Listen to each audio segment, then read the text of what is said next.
say, what? You sold your home for way above list price in record time? How can that even be possible? Well, right now, believe it or not, it is happening. Hi everyone, I'm Tanya Cosmini with Homes by Sam and Tanya and Florida Homes Realty and Mortgage.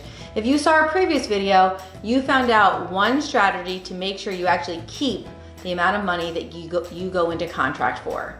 There are a few more things that you need to consider when selling your house for significantly more than it's actually worth, or considerably more than the neighbors have recently sold for.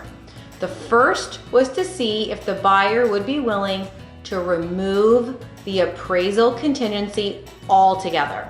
However, many buyers just aren't willing to do this.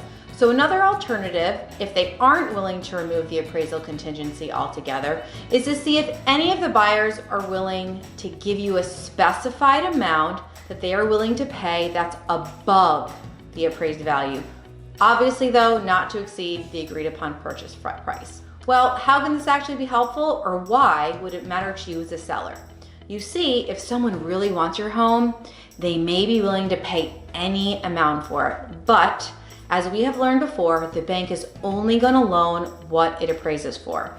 So let's put this into perspective. If the buyer removes the appraisal contingency altogether, it's sort of like writing a blank check. They can't be certain as to what the home will appraise for, so they have no idea what the difference is and how big of a check they actually may be writing.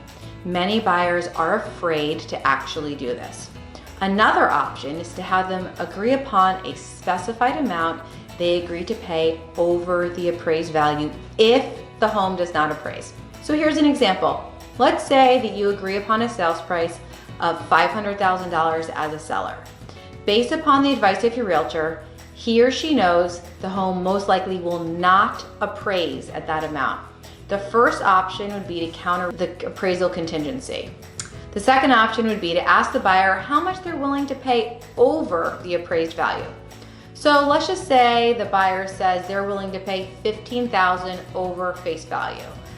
If the home only appraised for, let's say, $480,000 and your agreed upon purchase price is $500,000, this means they'd be willing to pay $495,000, which is $15,000 more than the home appraised for and only $5,000 less than what was originally agreed upon in the contract.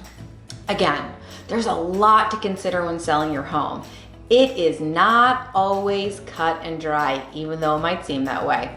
What's the answer? How do you know how to protect yourself? Call a professional that does this countless times per year. Call Homes by Sam and Tanya, because we've helped hundreds of customers just like you, and we would love to help you as well. Once again, I'm Tanya Cosmini. I'm with Homes by Sam and Tanya and Florida Homes Realty and Mortgage, and we are simplifying real estate.